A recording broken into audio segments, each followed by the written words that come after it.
Hi everyone, it's Alexi Uzas here. Welcome to video 3 of week 1, laying down your timeline. So here's what we're going to cover in this module. Firstly, the importance of a timeline and deadlines. For me, this is really the secret weapon to succeeding as a filmmaker and as a producer. We're going to actually create your production timeline in this video. So I'm going to show you what the next 12 months is going to look like for you, what the various stages of production will look like, and how we're going to take your film from an idea or from screenplay to hopefully being premiering at a major festival. Next, we're going to announce your festival target and your timeline to your team. Because really what we want to do is we want to get everyone on board with your vision from day one. Then we're going to block out time for you to work on your film. So I know that a lot of you are freelancing at the moment, or you might be working full time. That's totally normal. That's how it was when I started. So having structure in your week and knowing when you're going to work on the film is really important, not just for you, but for your team members as well. And then I'm going to take you through the 3 key things to execute daily in order to succeed. Okay, so the importance of a timeline and deadlines. So this is one of my favorite quotes. It's from Benjamin Franklin, and it's, "If you fail to prepare, you are preparing to fail." And I really think that there's no, truer quote for the film industry or even the creative industries, because where I see a lot of projects fall over, or filmmakers just not getting their project to move into the next stage, it's just a lack of preparation. It's not knowing what their timeline looks like. It's not knowing when the major deadlines are. It's not knowing and it's also not knowing how to hold yourself and how to hold others accountable. So if you're not preparing to finance a film, if you're not preparing to produce a film, if you don't have these things down, clearly articulated, with clear action items and clear deadlines, then your project's just going to go nowhere. And unfortunately, what a lot of people in the creative industry suffer from, and I've suffered from this as well myself, is just that lack of discipline and that lack of organization. And so really what the timeline does is it locks you in to kind of a macro plan for how you're going to finance your film and get it into production. So yeah, talking about development hell, in my view, development hell is really just an excuse for not meeting deadlines. You hear it all the time, films in development, I'm in development hell. In my experience, every time that I've wanted to, really get a film into production, like we've made the decision that yes, this is the film that we're going to work on next, and this is, the screenplay is ready to be financed. Every time that we've done that and made that clear decision, the film has been financed.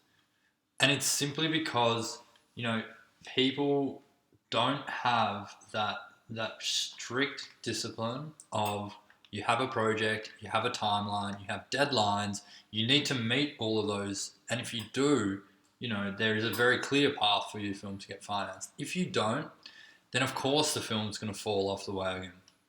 Like if you're working with collaborators that aren't meeting their deadlines, then the project's not going to move forward. And so your role as the producer or the filmmaker is also to be the timekeeper. You need to be the one that holds people accountable. You need to be the one that makes sure people are meeting their deadlines. And you need to lead by example. So if you set a deadline for a task to be finished, make sure it's delivered on time. And without you pushing the project forward, it will fail. I can absolutely guarantee you that. Every project needs at least one key person really pushing it forward every day, making sure people are delivering. And if they're not delivering, then you need to get them off the team. It's really important that you understand that. And you can give people an opportunity to fix mistakes or fix errors or get back on board. But, really you should be giving people 2 or 3 opportunities, and if they're not meeting the deadlines that you set, you need to find someone else to do that job, because that's where your project's gonna stall, and you will end up in development hell. So let's talk about creating your production timeline. So in the resources section, there will be a production timeline spreadsheet. I want you to download it and open it up. And so this is the exact spreadsheet that I use for all of my projects. It's the first thing that I do. As soon as we're talking about a project, I open this up and I go, okay, what does the path, what does the next 12 months look like, and what's the pathway to actually getting this film made? So up in column or cell AC here, you want to add today's date. Now, for the purpose of this, I'm going to put it as a date in the future. So let's just say it's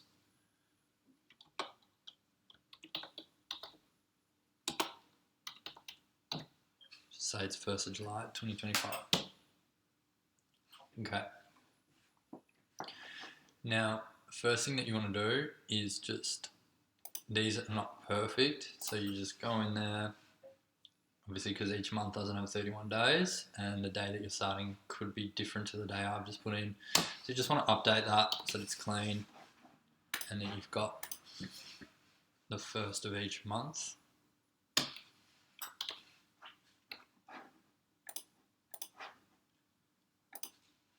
It's 28.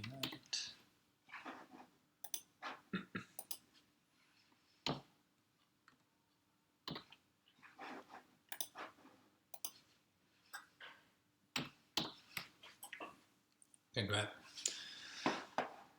So as you can see, we're looking at July to July.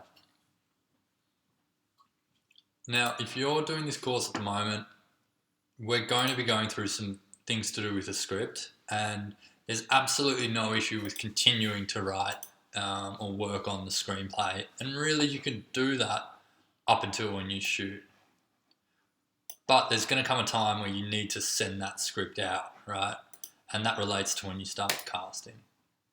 So by the end of that month, you at least want to have a script locked off that you're happy to send out to cast and send out to sales agents. So the financing starts straight away, and that's going to be part of this course. Part of the course is to get you trying to raise finance immediately, regardless of whether the script is fully locked off, because as I'm going to explain in further videos, you don't need the script to be locked off to start raising private finance. And so really that needs to begin straight away. I always allow at least 4 months to finance a film, right?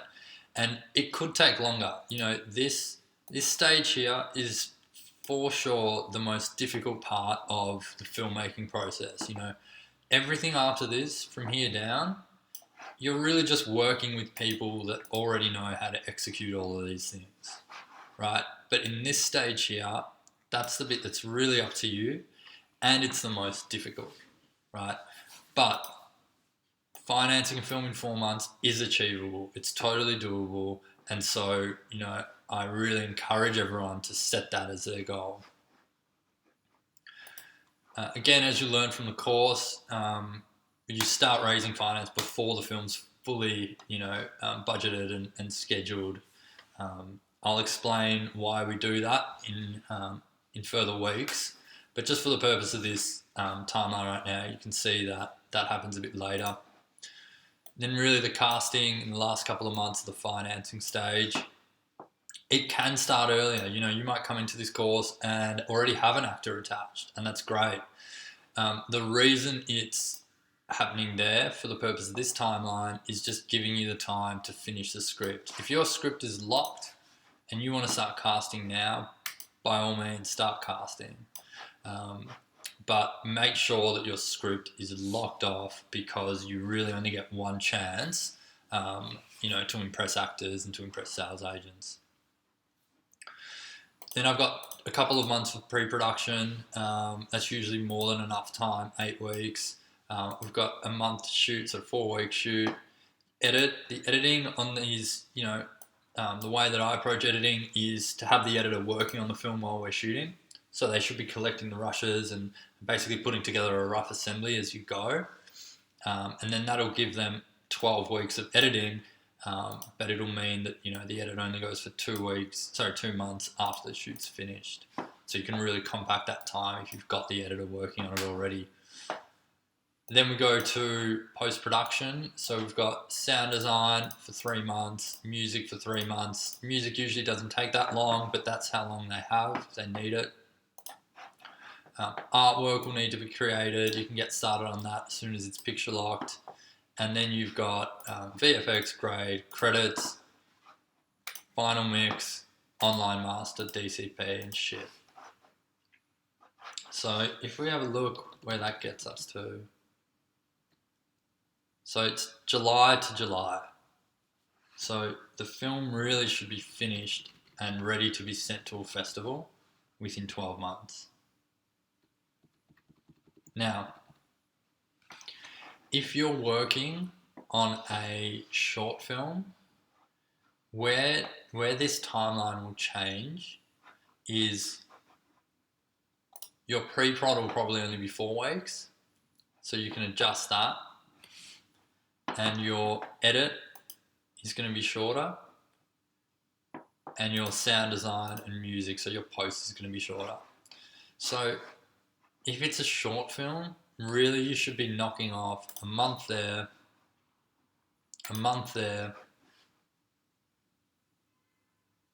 and a month there, almost 2 months there, because this and this could all happen in 1 month. So for the purpose of a short film, you knock 1, 2, 3, 4 months off that. Leave the time here in case you need it. But there you go. For a short film, you're looking at 8 months. So that's your production timeline. So now you've got, a kind of bird's eye view of what the next 12 months will look like and what you'll be doing during that time. And while you're doing that, you shouldn't be thinking of anything else. So if you're working on the finance, just focus on the finance. Don't start trying to get into pre-prod. There's no point getting heads of department on board or getting, starting to do too much location scouting or anything like that if you don't have the money. Because what's going to happen is you're just going to start using up your relationships with people, and if you don't get the film financed, you're going to end up wasting people's time, your own energy, and it's not a good look. You really just want to focus on getting the film financed and then moving on to the next stage. And then same thing, once you're in pre, just focus on pre, shoot, edit, and then do post.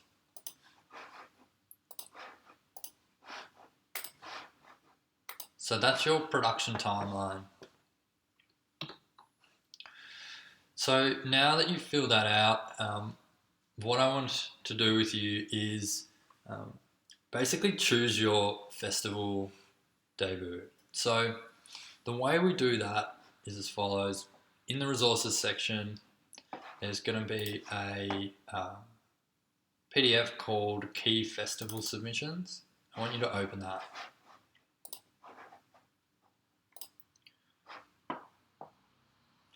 So in the world of film, really these are the 7 festivals that that you should be aiming to get into, that really mean something and that could change the game for you as a filmmaker. If you get into one of these festivals, if your film gets into one of these festivals, you've really taken that next stage in your filmmaking career, and you're setting yourself up to, work on an even bigger budget the next time. And who knows, what offers you may get from that festival. But really, this has to be the aim. The aim is to get into one of these festivals, nothing less. And so when we look at the submission dates for these festivals, it's the same every year. Now, these dates might change slightly, so I encourage you to double check the festival dates once we've actually chosen your festival target. But for the purpose of this exercise, this is a pretty good guide. So if, my production timeline that I just created had us finishing the film in July, right? So the film would be finished somewhere here, which means that the next festival for me to submit to would be South by and Sundance. So immediately that would be my festival target. Now, here's a little hack. You can submit a picture locked version of the film to a festival and be selected, because that's how we got into the Venice Film Festival. We submitted a picture locked version of the film, and it had the sound design hadn't been started, there was no grade, no VFX, and we had temp music in there. When I say temp music, it was just film music taken from other film soundtracks and things like that. And that film was submitted and it was selected, and that happened in around June, I believe. Yeah, we submitted in around June.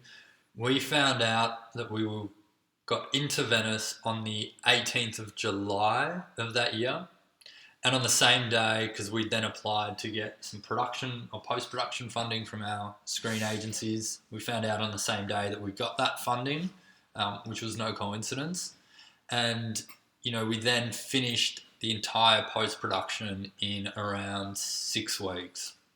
We did end up going back to do some more sound design work after Venice.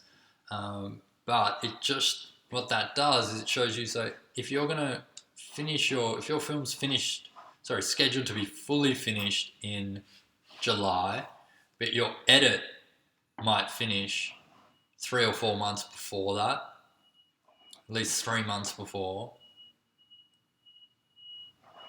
right, then you're going to finish somewhere around here. And so instead of just having the film ready to submit to festivals here and starting your 12 months from that stage, you can aim to submit the picture locked version of your film here. And that means you've got another 3 top tier festivals to submit to before you even get to these other festivals. And so that's really important, because if you want to increase your chances of getting into one of these festivals, and the sooner that you can get into one of these festivals, the better. And so that's how I want you to think about the festival submission process. So go back to the production timeline that you've just created. Have a look at what your final date is, so the film to be fully finished. And in the ship to column, I want you to add the festival that lines up with the film being fully finished. Then I want you to have a look at when the film is finished the edit on your production timeline. And I want you to add in that cell the festival that lines up with that day. So now you've got 2 major deadlines. You're submitting a picture lock to one major festival. In my case, it would have been around Cannes. And you've got another target, which is South by here. And so that's how you choose your festival target.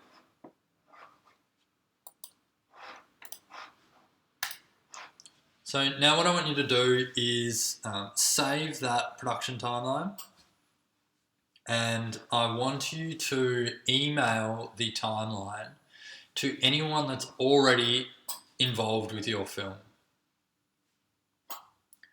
And I want you in that email to attach the production timeline and say that this is a production timeline that you have prepared, and that your festival target is the festival target that lines up with the picture lock. and that if anyone is unavailable for the relevant dates, so if you're emailing a production designer, you need to know that they're available for pre-production and production. If you're emailing your post team, you need to know that they're available for the post-production period. Same with the editor, same with anyone that's part of this process. I want you to email it to them and ask them to confirm that they are available for those periods, and to confirm that they can put a hold on those periods. And make sure that you explicitly state that the target for the festival is to submit a picture-locked version of the film to the relevant festival.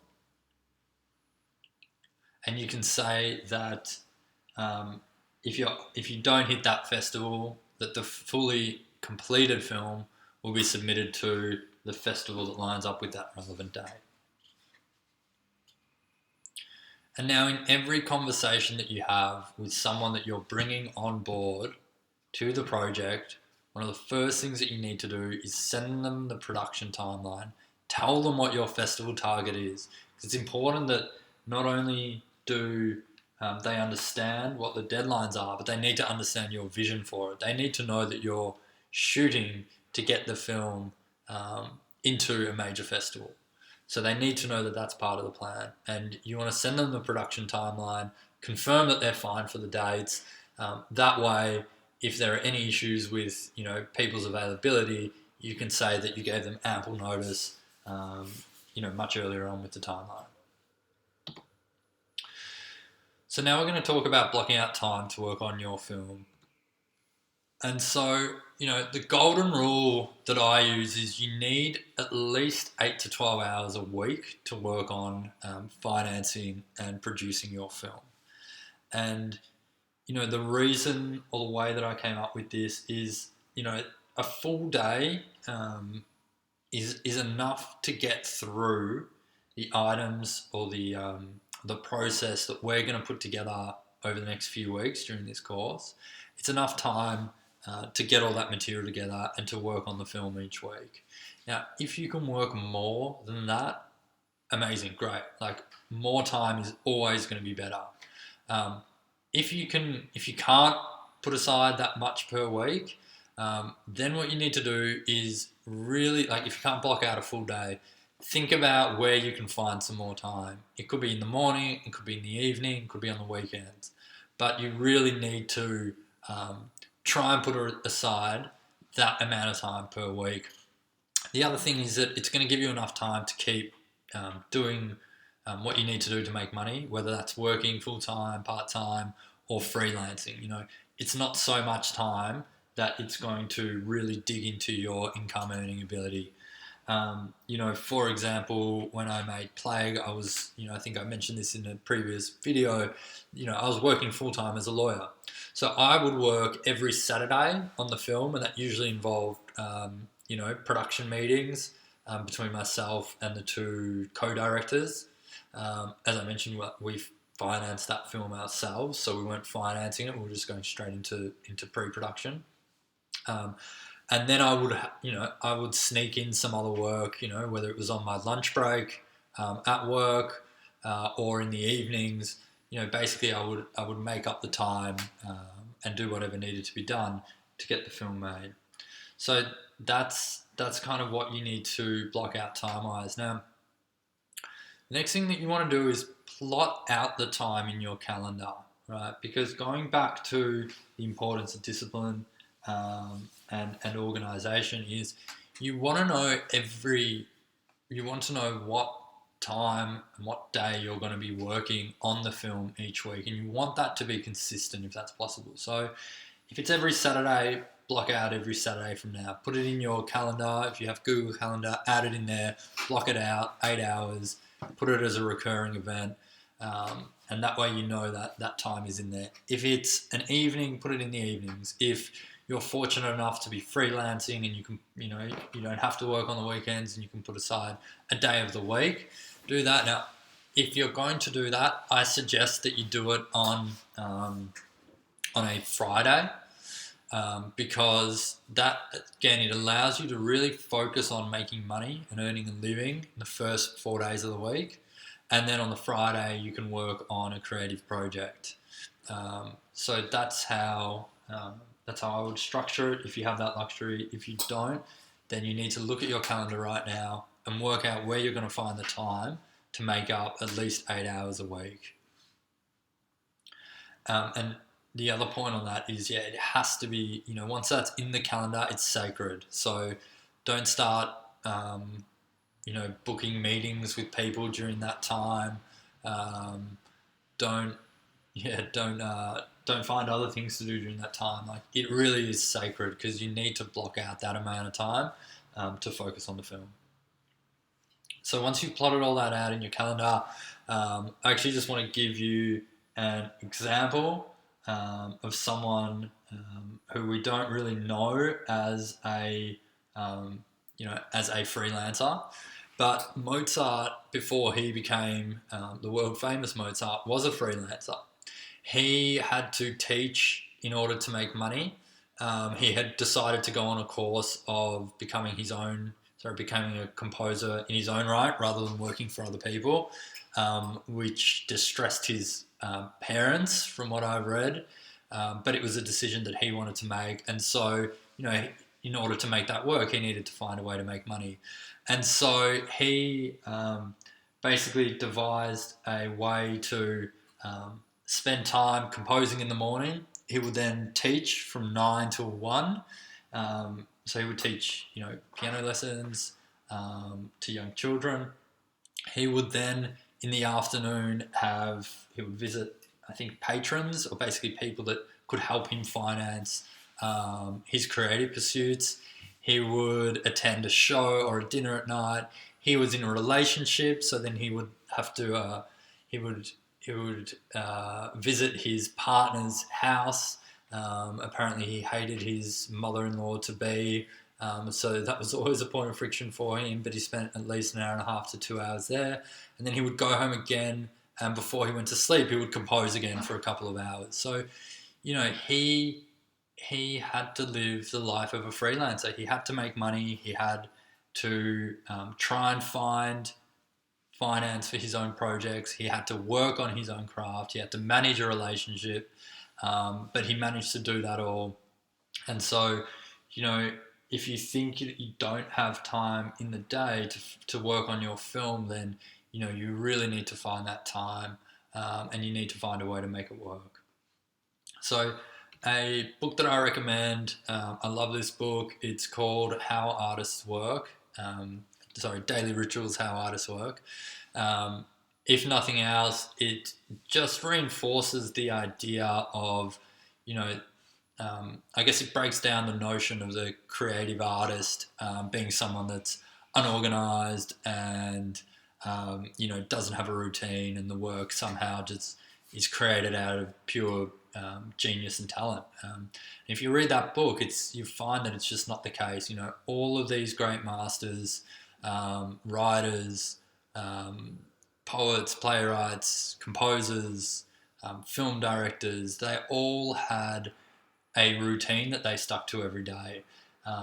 It was different for each of them. They all had their own unique, routine, but they stuck to it every day, and they really understood that working on something consistently over a long period of time was the way to succeed.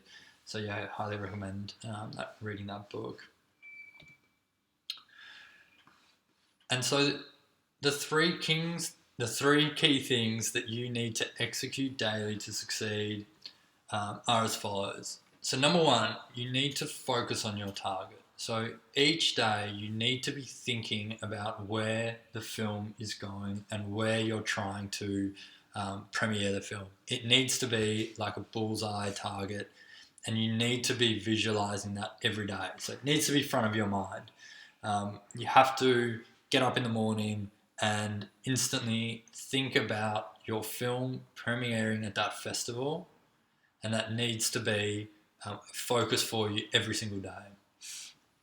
Second thing is you need to execute your plan. So over the course of this course, we're going to put together, a bulletproof plan for you to finance and get your film into production. But then it's on you to execute that plan. And so every day you're going to get up in the morning and there's going to be something for you to do that is related to the film, right? And so, even if it's just, again, focusing on your target, if you're not working on the film that day, let's say it's one of the days that you're just working, right? That's fine. When it comes a day to execute, to work on your film, you need to execute the things that were scheduled for that day and that were part of your plan. And the third one is that you need to be able to adjust. So this is really important as well, because it's possible that not everything will go exactly to plan. I mean, it's certain that not everything will go exactly to plan.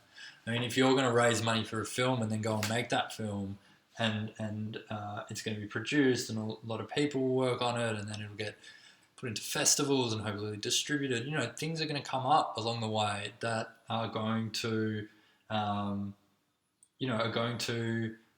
challenge you and are going to try and throw you off your course. And so you need to be able to adjust to these things. So an example of this is I've been developing a film at the moment, and it's a follow-up film to one of the filmmakers that I've worked with. And we wanted to get the film into production last year, and we received development funding from the federal government agency and the state government agency, and we were gung-ho about getting the film into production. And so much so that while we were in the development phase with these government agencies, we were already raising private finance, and we raised about 100,000 in private finance, and we were trying to get the agencies on board to, finance, to kind of give us a production funding. But, we weren't even out of the development phase. And so their response was that you're moving too fast. This isn't kind of the way that we work. Things are slower when you're working with us. And in any case, you're still in development. You're not in production or in the production phase yet. We need to kind of close off that phase before we move into your next one. And the director and I were gung-ho about our plan. We had a target. We wanted to shoot the film in September in order to have it ready to submit to Cannes, because that was our festival target. And we wanted to get the film financed by around July so that we could move into pre-production. And because of the pace that we were working at and not fully understanding the way the government agencies worked, we did get slowed down. Now, that didn't mean that we threw away the project, that we threw away our plan. We've had to adjust. We've moved the project out by 12 months now because, we want to give ourselves more time to raise some more funds. But more importantly, we want to stick to our festival target. This is a film that we believe can premiere at Cannes, and we want it to premiere at Cannes. And so we've adjusted our plan. We also were fortunate enough to get more development funding from the agencies, so we're able to keep working on the project now. But it just shows that, things might come up along the way, and you just have to be prepared to adjust to those things. So, focus on your target, keep that front of your mind, execute your plan, do the things that you need to do, meet your deadlines. And then if you need to adjust, if the financing takes a bit longer than you thought, fine, just move that financing stage out by another month or 2 months if you need. And so you just adjust and you keep moving. And so here's a quote at the bottom: "You'll be tempted to do anything other than do the work and execute your plan. Keep it simple and execute on these 3 things daily."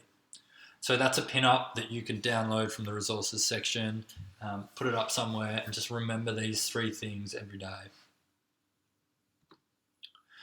So here's your action items if you haven't done them already. First thing is create your production timeline, and that's available in the resources section. Second is block out time in your calendar to work on your film, right? So you want to do that straight away, and as much as possible, make it consistent each week. So the same time every week. And then lastly, download that pinup and keep that somewhere safe for you. So that's it for this week.